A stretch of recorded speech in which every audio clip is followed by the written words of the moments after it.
Do you know that kind of pain that doesn't seem to have a name, but gnaws at you from the inside? When the very person you raised with love, care, and sacrifice turns their back on you and tramples on your dignity. That's exactly what Betty lived through. A woman who gave her entire life to her family, who built an empire with her own hands, and yet was treated as a burden inside her own home. All because she mistook kindness for obligation and was swallowed by a false solidarity disguised as help. For a long time, she chose strategic silence. She swallowed the pain. She accepted the calculated coldness of her own son and daughter-in-law. She thought she was being empathetic, that it was just a phase. Until one single event, a birthday that should have been a moment of celebration, turned into a stage for public humiliation. But what nobody expected was that this invisible woman still had power in her hands. And when she finally decided to use it, the house of cards collapsed. Literally. This story isn't just about family betrayal. It's about empowerment. It's about the awakening of a woman who rediscovered her strength, set boundaries, and restored her dignity. Every twist here is a reminder: whoever underestimates a woman's silence will be shocked by her elegant revenge. You're about to witness a journey that is raw, real, filled with manipulation, revelations, and justice served at the right time. Get ready to feel anger, to root for her, to cheer, and maybe even see a little of yourself in Betty. Subscribe now and turn on notifications. Here, we speak of real Lafino filters, no fantasy. Because everyone has been disrespected by someone who should have been a source of support. But not everyone had the courage to flip the script the way she did. When Betty's husband passed away, the silence of the house echoed louder than any word of comfort. A widow with a still bleeding heart, she was caught off guard by her son Andrew's request. He wanted to move in with his wife Matilda and their 2 small children. Just until things get better, they said. With an open heart and the hope of uniting the family, Betty agreed. But what seemed like an act of solidarity soon revealed itself as thick layers of manipulation. Their presence wasn't support. It was invasion, disguised as care. At first, the days almost seemed sweet. Matilda helped in the kitchen, Andrew hugged her with a tenderness almost childlike. But slowly, the mask began to slip. Betty, still grieving, watched as her routine was swallowed whole by the demands of a family that no longer felt like hers. The house was taken over, rooms reconfigured, and her privacy, a luxury that disappeared without notice, was gone. This woman who once led million-dollar meetings began to feel like a guest in her own home. And the cruelest part? Nobody seemed to notice what was happening. Matilda, always with a sweet smile and soft voice, began laying down rules that weren't hers to make. She chose the menu, rearranged the furniture, gave orders as if she were the rightful lady of the house. Betty, out of love for her son and grandchildren, chose silence. A silence that was strategic, but corrosive. She watched the dismantling of her authority with calculated coldness, as someone trying to preserve dignity in the middle of a storm. What was supposed to be temporary became routine. What began as a favor turned into obligation. And respect? That was a distant memory. Andrew, for his part, seemed blind to it all. Or rather, wasn't blind. He saw it and benefited from it. With reduced expenses, he could indulge in his own comfort. Meanwhile, Betty paid the bills, cooked, cleaned, and endured condescending smiles from a son who now treated her as some sort of household secretary. The humiliation didn't come with shouting, it came with indifference. And sometimes, indifference hurts far worse than any slap. That is the cruelty of family manipulation. It doesn't come from an enemy, but from those you love. Betty realized she had mistaken empathy for permission. The compassion she had given became an open door for emotional abuse. In the name of family, she gave up everything she had built, including her own space. And it wasn't just ignored. It was erased. As if her story had begun the moment Andrew and Matilda walked through that door with their bags and false promises. As the months went by, Betty's energy drained away. Not from physical exhaustion, but from the emotional weight of being invisible inside her own home.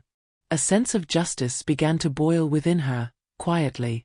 After all, How could the heiress of the empire she had built be reduced to a shadow? Her awakening began right there in the pain of realizing that love does not justify exploitation. That helping is different from erasing yourself. And that blood ties should never give anyone the right to abuse another's goodwill. She began noticing the small gestures. The looks of disdain, the decisions made without her input, the objects that once had their place now hidden away. Every detail was a small betrayal, one more spark in the emotional fire consuming her peace. The independence she had taken decades to build was being stripped away piece by piece with smiles and pats on the back. What seemed like harmony was, in truth, theater carefully staged to hide emotional and financial abuse. But Betty wasn't naive. She knew something had to change. She knew this wasn't just a phase. It was a reversal of roles, a quiet theft of power disguised as family life. And even if she didn't yet know how she would respond, she already felt inside her chest the strength of the woman who once commanded a company, hired hundreds of employees, and conquered the market with intelligence and strategic coldness. That woman still existed. She just needed space and a raison to rise again. Being forgotten is one thing. Being actively ignored inside your own home, that is a pain that corrodes in silence. Betty woke up early, prepared breakfast, tidied up the mess from the night before, and still took care of the grandchildren, who were now more used to calling her their nanny than their grandmother. And all of it came without a single thank you. Not even a glance of recognition. She existed only in her function as if she were just another useful piece of furniture in the house. And the worst part? It started to feel normal to everyone around her. Everyone, except her. Her days became a cycle of silent tasks. Betty was the first to wake up and the last to go to bed. She washed clothes, washed dishes, washed her soul in the effort not to explode. While Matilda rested in the afternoons, Betty was running after the children and already thinking about what to make for dinner. It was as though her identity had been swallowed by this improvised role of caretaker. But not a valued Onino. A caretaker who existed only to serve, to make everyone else's life easier, with no right to rest, no voice, no respect. The cruelest part came in the way she was treated in front of others. When Matilda and Andrew's friends came over, Betty was carefully hidden away. She likes to stay in her room, they would say, as if she were a reclusive old lady. But the truth was different. She was made invisible out of convenience. After all, how would they explain that the woman serving coffee and cleaning up toys was the actual owner of the house? This erasure was deliberate. And it cut deeper than simple pride. It wounded her dignity. At a weekend dinner, Betty overheard Matilda telling a guest that the house belonged to them, that they had inherited it from a distant uncle. The lie was told so casually it hurt more than any direct insult. Betty swallowed hard, forced a polite smile, and returned to the kitchen. This was her routine, practicing calculated coldness to preserve what little was left of her self-esteem. But each lie, each complicit silence from Andrew, became another brick in the wall of resentment rising inside her. Female empowerment often grows from the pain of being underestimated. And Betty, who once commanded dozens of employees and sat at the table in million-dollar negotiations, now saw her authority reduced to that of a nameless maid. She knew this invisibility wasn't by accident, it was convenient. And that realization hurt more than any open disdain. Because it was done with false sweetness, with manipulative delicacy. The kind that knows exactly how to oppress without leaving visible marks. Her anger was piling up in silence. Not the fragile silence of someone who accepts everything, but the strategic silence of someone watching every move, calculating the right moment to strike. Betty wasn't just any victim. She was a woman who knew the backstage of power even if she was off stage now. She listened, she remembered, she took mental notes. She knew that one day, the humiliating game would end. And when it did, it would be permanent. The irony was that the more invisible they tried to make her, the stronger she grew on the inside. The lack of recognition became fuel for an inevitable awakening. It was as though her past, her victories, her battles, her years of hard work were knocking on the door of her memory, reminding her she was no supporting character, She was the protagonist of her own story, and no one had the right to rewrite it. Being treated like a burden inside the very house she had built with her own hands was, without a doubt, one of the greatest shocks of Betty's life. But it was also the turning point. Because when dignity starts to be threatened, something awakens. And that something, when combined with experience and emotional intelligence, becomes pure power. She didn't yet know how, but one thing was clear: she would no longer be invisible. And that decision alone would change everything. Betty had always been discreet, but never irrelevant. Before everything crumbled, she was a reference. She had founded a company from scratch, fought prejudice, held investor meetings, traveled the world, and built her fortune with courage and vision. Yet inside her own home, all those achievements were swept under the rug. Andrew and Matilda seemed determined to erase every trace of her past. As if her story no longer mattered. As if the woman who had once been CEO of a thriving business was now just a retired old lady with too much free time. Whenever Betty brought up stories from the past, they were quickly cut off. When she mentioned some important negotiation she had led, Matilda would dismiss it with a "that's nice," followed by silence. Andrew, for his part, seemed embarrassed by the mother he had once watched conquer the world. He never mentioned his roots, never spoke her name in professional circles. It was as if Betty had been demoted not because of lack of merit, but because of too much history. And that kind of betrayal hurt far more than harsh words. It was a silent, constant wound. Matilda made sure to emphasize that now it was Andrew who supported the household. She used phrases like, "We take care of everything here," ignoring the fact that even the electric bill was paid with Betty's card. The couple's bank accounts were always in the red, but their narrative was different. They posed as independent. In reality, it was a carefully staged role reversal. An emotional manipulation that cast Betty as the dependent. When, in fact, the opposite was true. In the family photo albums, some pictures disappeared. Images of trips, of awards, of Betty at corporate events were accidentally removed during a renovation. Matilda claimed she just wanted to make things look cleaner. But to Betty, it was clear it was another attempt to erase her identity. Her past didn't fit the aesthetic of the modern home they wanted to showcase. Her memory was being removed with the same care one hides dust before receiving guests. This denial of her own history created a type of pain hard to describe. It was as if they were trying to erase who she had been and, by consequence, who she could still be. It wasn't just disrespect. It was an attempt to rewrite the narrative. To make her invisible even to herself. But Betty wasn't a blank page. She was an entire book, filled with chapters of resilience, reversals, and power. And no matter how hard they tried to hide it, that truth was tattooed on her soul. But she began to realize this erasure had a bigger purpose: control. The less she remembered of what she had built, the easier it would be to convince her that she was now just a supporting role. Andrew and Matilda didn't just want to occupy the house. They wanted the lead roles. And for that, Betty had to be silenced. But there was one problem: she still had a voice. And sooner or later, she would use it. With firmness. With elegance. With the weight of someone who had already turned crises into growth. Slowly, she resumed the habit of remembering her journey. She went back to writing in an old notebook, pulled out forgotten photographs, reread contracts, revisited victories. It was a painful process, but a necessary one. As if she were reconnecting with her own essence. With the heiress of herself. It was the beginning of a silent, undeniable awakening.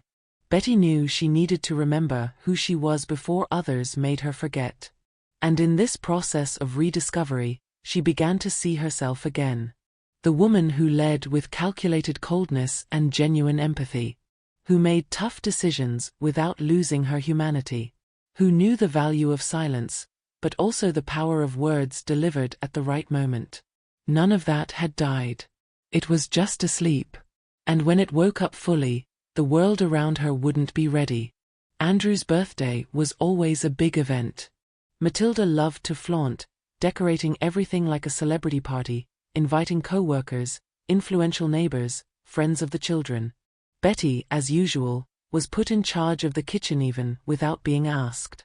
She prepared sophisticated dishes, set the tableware, arranged flowers. All with the care of someone who knows how to host.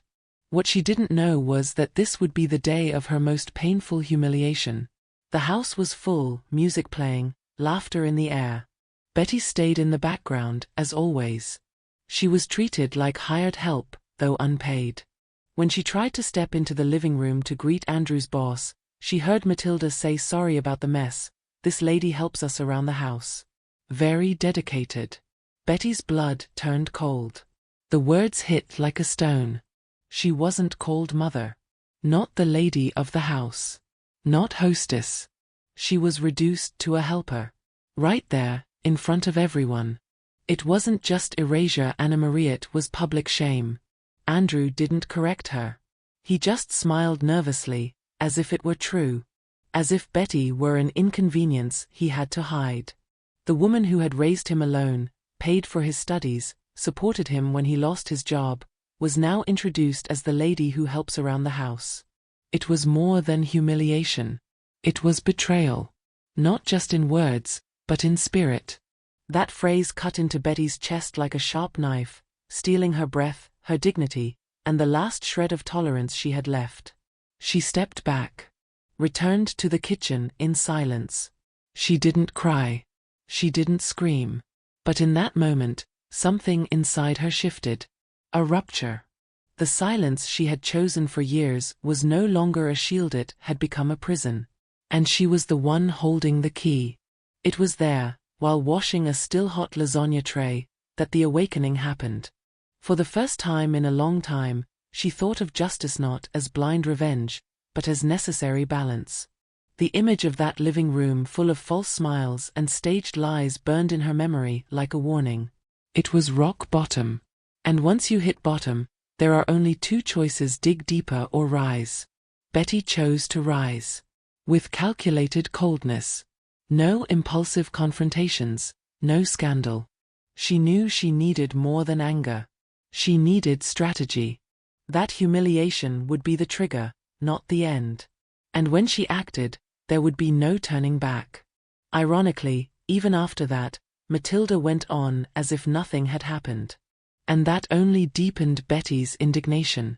The way she manipulated reality so coldly, as if Betty were blind and deaf, revealed exactly what kind of woman she truly was. Andrew, cowardly, avoided the subject, trapped in his own bubble of emotional weakness.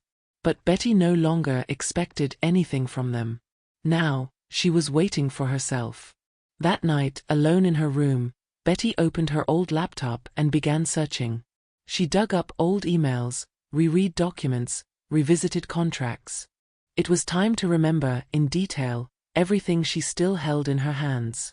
Andrew's birthday would ironically become the mark of a new cycle.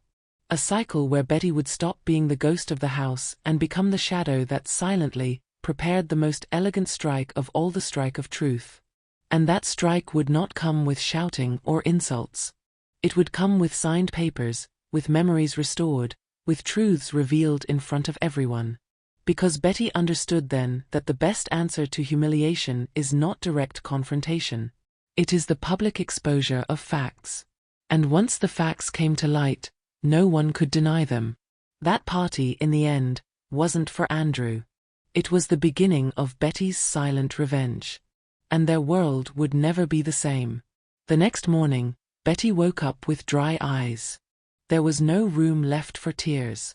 For the first time in a long while, she felt something different, an uneasiness filled with purpose. Feeling wasn't enough, Anna Maria, it was time to act. She dug out the old contact of the lawyer who had assisted her during the sale of her company years earlier. She found the number in a yellowed address book, like a forgotten treasure. She called. Scheduled a meeting. And so began not only the recovery of her rights, but of herself. The lawyer, a sharp young woman, was surprised to see Betty again. After listening to her story carefully, she asked Betty to bring all the documents regarding the house. Within a few weeks, the verdict was clear: Betty had lifelong rights to the property. There was no contract, no donation, no legal transfer granting it to Andrew. She was still the owner on paper and by law. That discovery hit like a soft punch. A mixture of relief and fury. Relief for not being defenseless. Fury for realizing that everything she had suffered was built on a lie upheld by omission. That moment was the beginning of the reversal. Betty realized that even under manipulation, she still held the power not only legally, but morally. And the strongest part, they didn't suspect a thing. Andrew and Matilda kept acting as if they were the rightful owners of the house, deciding even which TV channel to watch in the living room. Meanwhile, Betty, with her strategic silence, was organizing a plan. She wouldn't be impulsive. She wouldn't make a scene. She would be precise, like in a high-level negotiation. She started watching everything with new eyes. What once felt oppressive now became evidence. She photographed changes, kept receipts, documented conversations. She learned that justice requires patience and emotional intelligence. And Betty had both. With the calculated coldness of someone who had once dealt with impatient shareholders, she created a timeline of abuses suffered, of the expenses she had covered, and of the deliberate negligence of the couple. When the confrontation came, there would be no room for doubt. The discovery of her power was more than legal, it was emotional. Betty realized she had never stopped being strong, she had only been weakened by misplaced affection. She understood that empowerment wasn't about fighting, but about having options. And she had them. She could throw them out. She could sell the house. She could even start over somewhere else. But above all, she could choose the right moment to act. That freedom was her greatest weapon. In the following weeks, she carried on with her routine as usual. She cooked, helped, smiled. But inside, something had already shifted. Now, each gesture was guided by awareness. She was no longer serving, she was strategizing. The woman who had once led international negotiations was now leading, silently, a personal reconquest operation. And the most ironic part? No one in the house noticed. That made everything even more powerful. The certainty that she was back in control gave her a new kind of peace. An emotional independence she hadn't felt in years. She no longer felt offended by small provocations. She simply observed. She knew the scales would soon tip. And when they did, no argument, no drama, no manipulation would change the facts. Truth would be her ally. And justice her tool. Betty was no longer doubtful. She was decided. She knew the betrayal had been built slowly, with false smiles and sweet words. But now, she was ready. Because discovering that she still had the power was like lighting an inner flame. And with that flame, she would illuminate everything they had tried to hide. With documents in hand and truth on her side, Betty began reclaiming her rightful place. But this time, not as a pleading mother or a passive grandmother. She returned as the woman who had once built an empire and who was now about to reclaim her throne. No explosions, no shouting. Her strength was in her firm gaze, her steady step, and her sharp mind. Like every great strategist, she chose the battlefield carefully, a dinner. An elegant event, planned by her, under the pretext of thanking the family. Matilda found it strange, but didn't question it. Andrew, as usual, stayed oblivious. Invitations went out, old friends of Betty's, acquaintances from her business days, a former influential partner, even her old accountant. Nothing was by chance. Every guest had a role. And Betty prepared the house with care. But unlike before, she wasn't in the background. She stood in the center, dressed with elegance, exuding confidence. This was her house and everyone would remember it. The dinner began formally, almost cold. Polite conversations, curious glances. Betty served the first course and, with an elegant smile, said, "Tonight, I'd like to share with you a little of this house's story. And of the woman you almost forgot I am." The silence was immediate. Andrew and Matilda froze. But Betty pressed on. She spoke of how she bought the land, built every wall, chose every detail. She spoke of the days she balanced spreadsheets with diapers, meetings with sleepless nights. It was a living narrative. There was no denying it. Then, with a subtle dramatic touch, she asked one of the guests to read a document aloud, the deed of the house in her name, with a lifelong clause. The tension in the air could have been cut with a knife. Andrew tried to force a nervous smile. Matilda clutched her napkin tightly. But Betty didn't lose her rhythm. For years, I chose silence out of love. But love that allows humiliation is not love. It is submission. And that ends tonight. It was the beginning of the collapse of the castle of cards they had built. The empowerment that night wasn't just in her words, but in her serenity. Betty didn't shout. She stated. Like someone laying down the rules of a game she had already won. She told them about selling her company for $32 million. Showed photos from that time, congratulatory emails, magazine articles. Each piece of evidence was like a slap, delivered with elegance. The impact was clear on the faces around the table. Some whispered, "I didn't know that." Others simply looked at Betty with renewed admiration.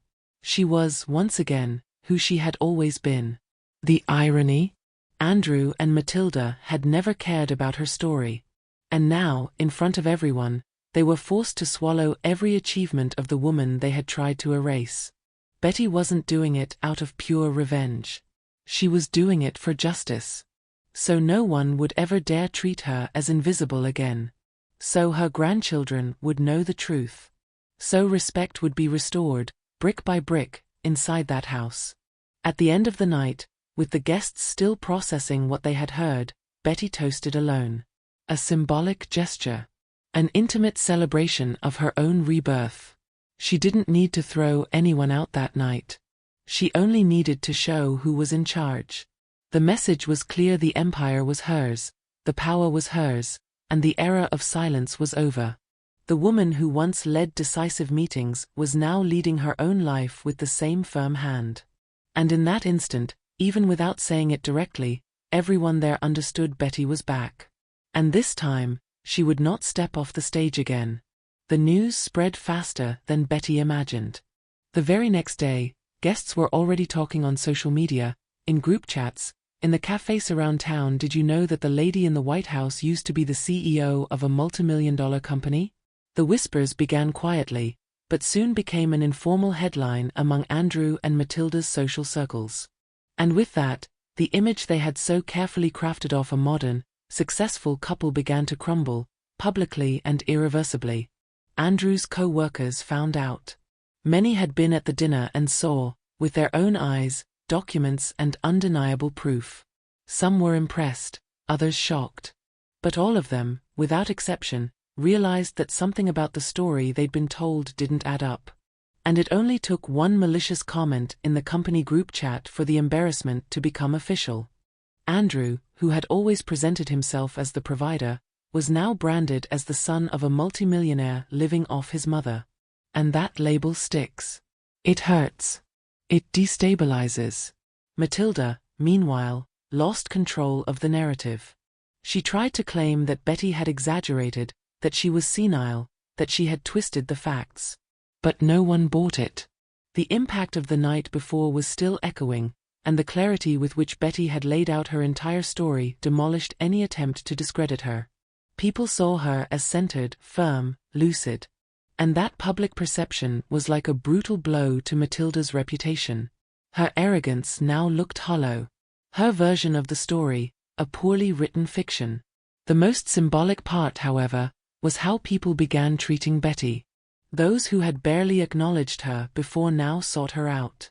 She received flowers, letters, messages from former employees thanking her for past opportunities.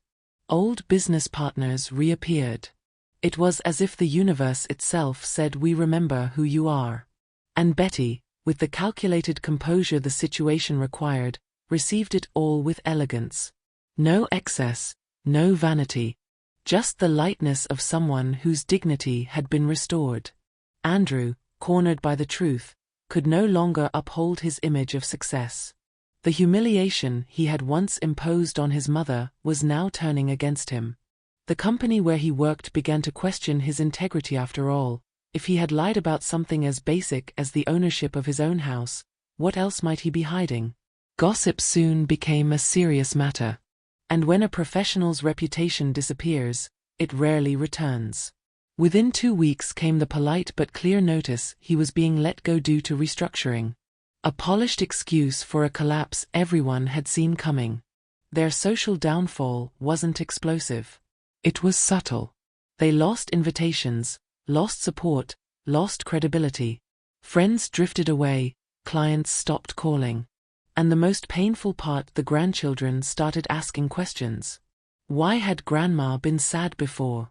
Why wasn't she allowed to speak? Why was she now admired by everyone? Children see what adults try to hide. And the answers, no matter how disguised, couldn't cover up the discomfort. Betty, on the other hand, didn't celebrate their downfall with bitterness. But neither did she show pity. She had moved past that stage. What she truly celebrated was reclaiming her voice. Being recognized publicly, after being erased inside her own home, was more than a personal victory, it was a symbol of resistance. It was revenge without shouting.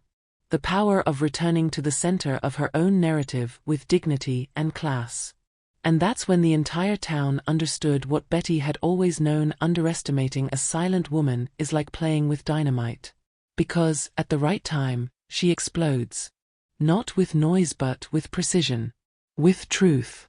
With justice. What began as a crack in Andrew and Matilda's social veneer quickly turned into a landslide. Their downfall wasn't spectacular, it was gradual, almost silent, but deeply painful. The kind of fall you feel on your skin, in your relationships, in the eyes of others.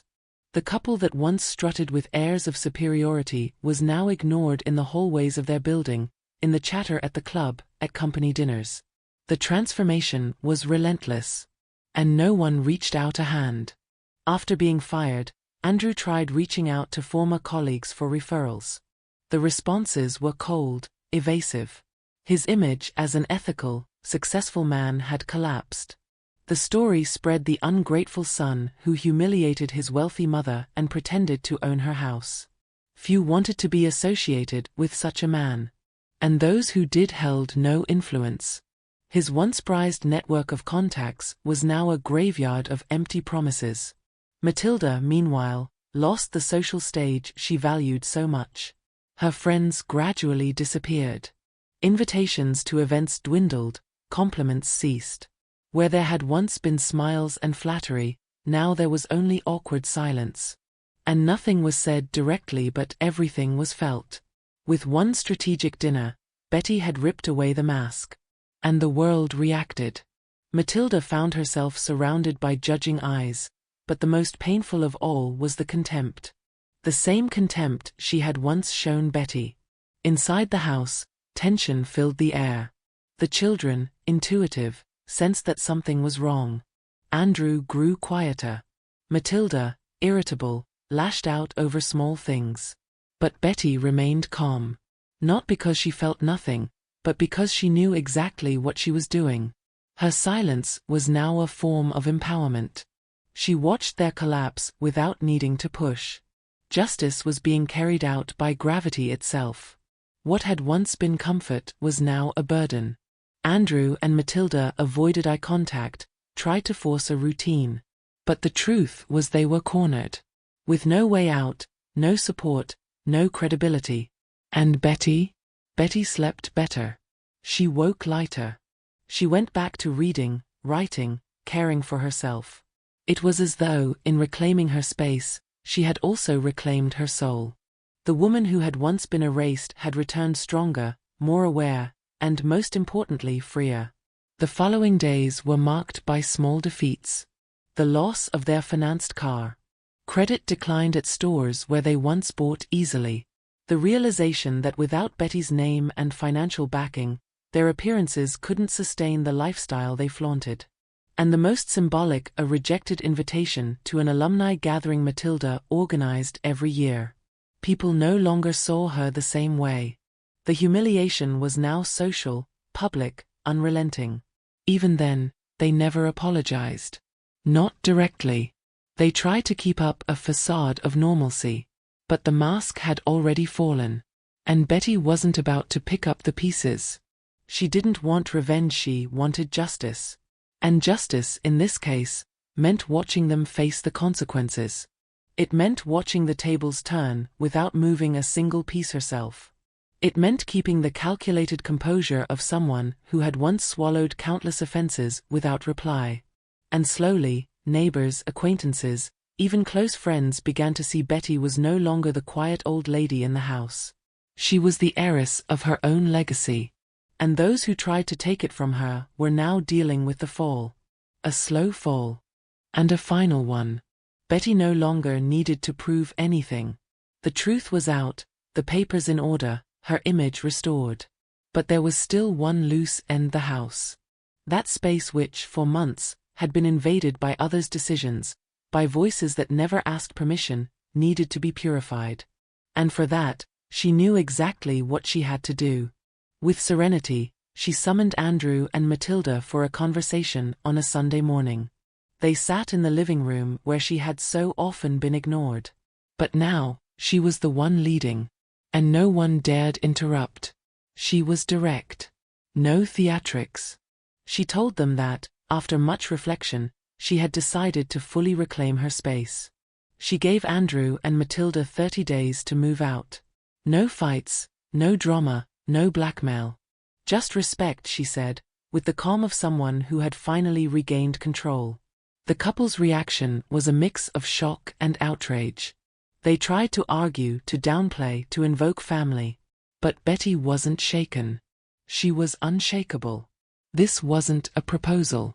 It was an ultimatum. Andrew tried the emotional route. But what about the children? Will you push your grandchildren away from their grandmother? He asked, feigning innocence. But Betty didn't fall into the trap. She knew the difference between affection and manipulation. She answered firmly, being a grandmother doesn't mean being an accomplice to disrespect. They will always have my love. But you will no longer have my house. A clean, surgical cut. There was no room for interpretation. The decision was final. Irrevocable.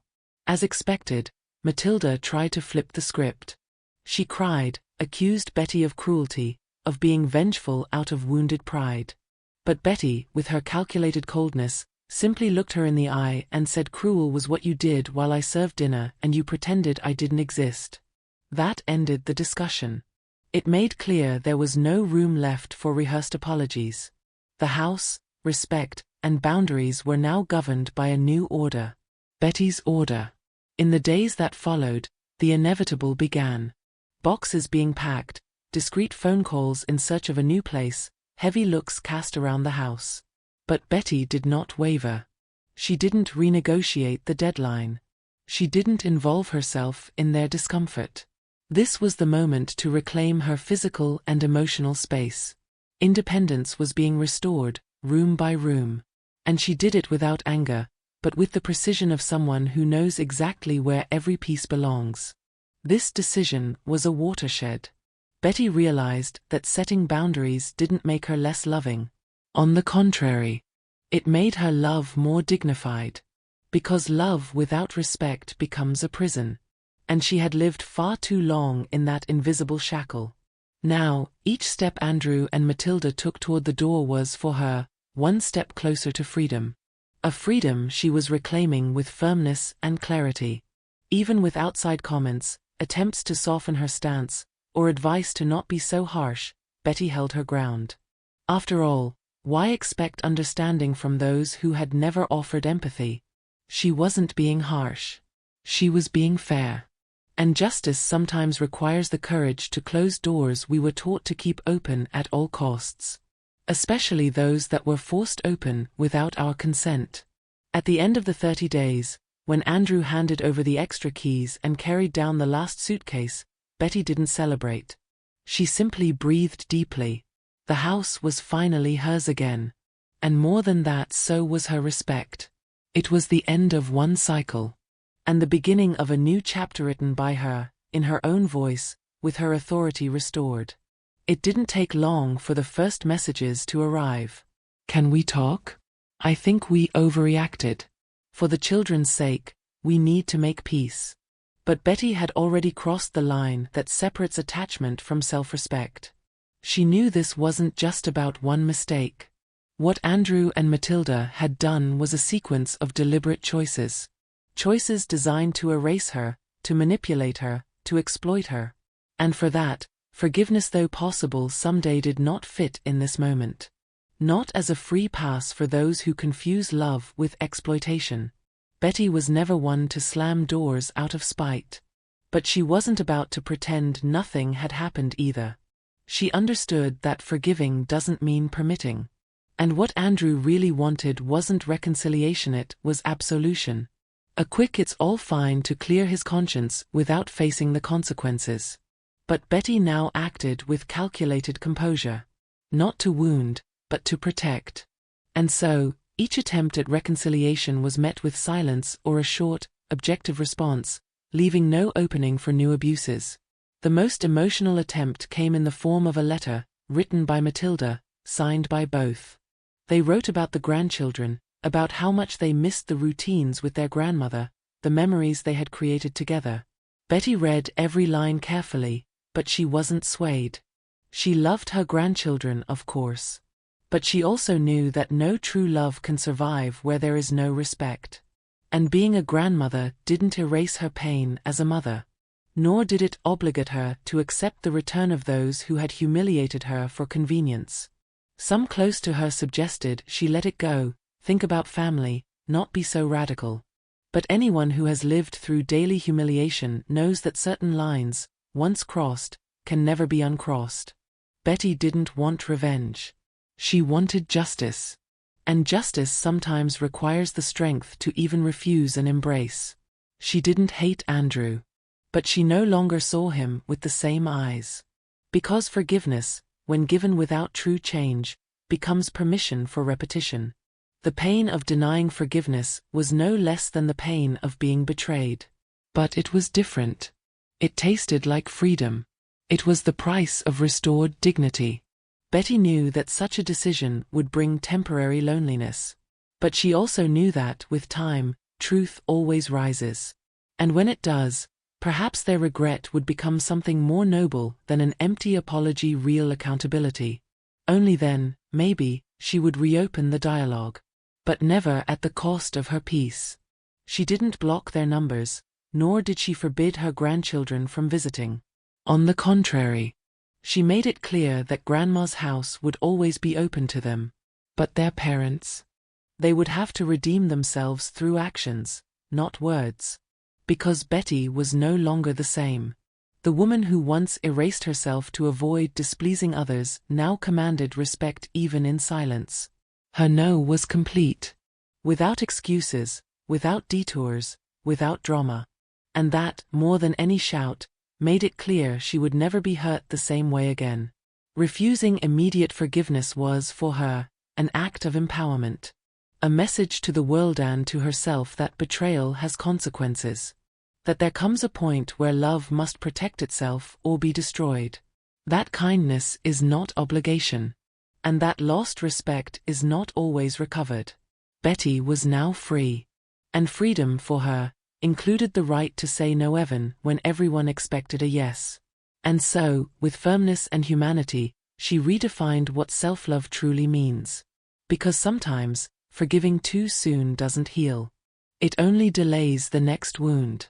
The house, now silent, seemed to breathe with Betty. Every corner, once filled with others' voices, now reflected her essence again. It was more than a physical space, it was an extension of who she was. For the first time in years, she woke without a weight on her chest, without fear of what she'd face when leaving her room. Reclaiming her home was symbolic. But the greatest victory was something else. She had reclaimed herself. What had returned was the identity of a whole woman, complete, aware of her own worth. Betty began moving furniture around. Not for aesthetics, but as a ritual of rebirth. She painted a wall a bold color. Reorganized her books. Changed the picture frames. Small gestures that, together, rewrote her story inside that home. Each choice was an act of independence. Each new detail, a reminder that she was in control. It was as though, by changing the house, she was also transforming inside. And the feeling was liberating. She returned to old habits that once had no place in her suffocating routine. Reading in the morning, drinking coffee with jazz playing, tending to plants on the balcony. She cared for herself with the same dedication she had once given everyone else. This wasn't selfishness, it was emotional survival. Betty understood that caring for herself was now her top priority. And more than that, it was what kept her dignity alive. A dignity that no one would ever dare take again. The grandchildren's visits continued. And in those moments, Betty was nothing but love. She told stories from her youth, showed photos of her business travels, taught them recipes. But she did it all on her terms, in her time. Nothing was imposed anymore. Not by her children, not by guilt. She was a grandmother by choice, not by pressure. And that freedom brought even more joy to her relationship with the children, who now saw her as someone powerful, not just available. In time, neighbors began stopping by for coffee. Some asked for advice, others just wanted to hear her stories. Betty, who had once been the shadow of her own home, was now the reference point of the block. Her presence carried weight. Her opinion mattered. And the most beautiful part, she didn't need to try. She simply existed with authenticity. The woman who had once lost her voice in silence had found it again. And now, she spoke with more than words. She spoke with posture, with choices, with the life she was rebuilding day after day. She even started writing again. Nothing professional, at least not yet. But her thoughts flowed clearly. She wrote about respect, about strength, about new beginnings. Maybe, she thought, a book could come from it one day. Not for fame. But so that other women like her would know there is life after humiliation. That it's possible to step out of the role of victim and into that of protagonist. That reversing injustice doesn't require shouting, it requires courage. Every day she woke up to a quiet house and a peaceful heart was a victory. Every new decision made with autonomy was her way of saying, I am back. And this return wasn't only emotional. It was the reclaiming of physical space, of her role in the family, of her place in society, and above all, of herself. Betty now knew that respect begins within. And when it blooms there, no one can take it away. She no longer needed anyone to recognize her worth. Because she recognized it herself. And that was enough. The invisible woman was now a symbol of strength. Not out of vengeance, but out of awareness. She had rebuilt the house. But more importantly, she had rebuilt herself. And that was the greatest proof of power anyone could give the world. Some said Betty had been too harsh. That she should have let it go, moved on without imposing consequences. But such judgments always come from the outside, from those who have never felt the pain of being betrayed by those you love. From those who have never been diminished inside their own home. The truth is, Betty hadn't acted with cruelty, she had acted with justice. And justice, unlike vengeance, is not born from anger. It is born from the need for balance, for repair, for boundaries. She had only given back to each what was theirs, including herself. For too long, she had confused kindness with submission. She had believed that giving in was a form of love. That staying silent preserved peace. But what she realized late, but with absolute clarity, was that peace built on injustice is nothing but appearance. And appearances always demand a heavy price, your own dignity. Betty had paid that price for years. But one day she decided she would not live that way anymore. She decided she deserved respect, and she went after it with every weapon she had: intelligence, strategy, and courage. This story is not about a perfectly executed revenge. It's about an awakening. About a woman who rebuilt her power not to hurt, but to heal. Every step she took was the result of a long journey of pain, silence, observation, and finally action. She didn't scream, didn't break things, didn't throw anyone out by force. She did it methodically. With calculated composure, yes. But also with empathy, especially for herself. Because deep down, She knew forgiving too soon is leaving the door open for the story to repeat itself. And Betty was no longer willing to live the same story. Her no was firm, but fair. Her decision to put herself first was perhaps the greatest act of love she could offer to her own story. And to those who had once tried to erase her, she left a message silent, but thunderous. Those who underestimated her, now respected her. The lesson Betty left behind goes far beyond her family drama. It is a universal reminder: every time you give up on yourself just to fit into spaces too small for you, someone else will benefit but you will disappear. And disappearing while still alive is the cruelest kind of abandonment. That is why she chose to come back. To exist again. To take up her place. To live with integrity. She understood that not every reconciliation is healthy. And that sometimes, justice requires distance. It requires firmness. It requires the courage to close chapters, even with a trembling voice. Because dignity cannot be negotiated. And when someone tries to buy your silence with blood ties, what is at stake is your soul. Betty decided hers was not for sale. And that made her unshakable. This story doesn't end with a cliché happy ending. It ends with a woman sitting at the center of her living room, surrounded by the memories she chose to keep. Free, lucid, whole. She didn't forgive. And that was okay. Because justice isn't about pleasing, it's about restoring what was broken. And Betty, at last, was whole again. Betty's story is not just about a mother. It's about thousands of people who live silently inside their own homes, swallowing their pride to maintain a peace that never truly existed. How many times have you avoided setting a boundary for fear of being called cruel? How many times were you ignored by someone who should have protected you? And how many times did you feel it was safer to stay quiet than to confront? Betty shows us there is a limit to misunderstood kindness. That silence can be a weapon, but it can also be a prison. And that reversing injustice doesn't require scandal. It requires strategy, patience, and above all, courage. The world still confuses firmness with coldness. But as she taught us, there is nothing more empathetic than respecting yourself first. If you've ever lived through something similar, if you've ever been diminished by someone who claimed to love you, comment below with the word enough. That single word may be your first step in taking back what is yours, to your voice, your story, your space. And if you want more stories like this, subscribe to the channel now and turn on notifications. Here, we talk about real life, no filters, no fantasies. Only truth. And now, take a moment to think carefully.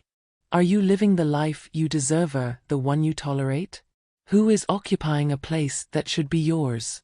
How many invitations have you accepted to dinners that only served to humiliate you?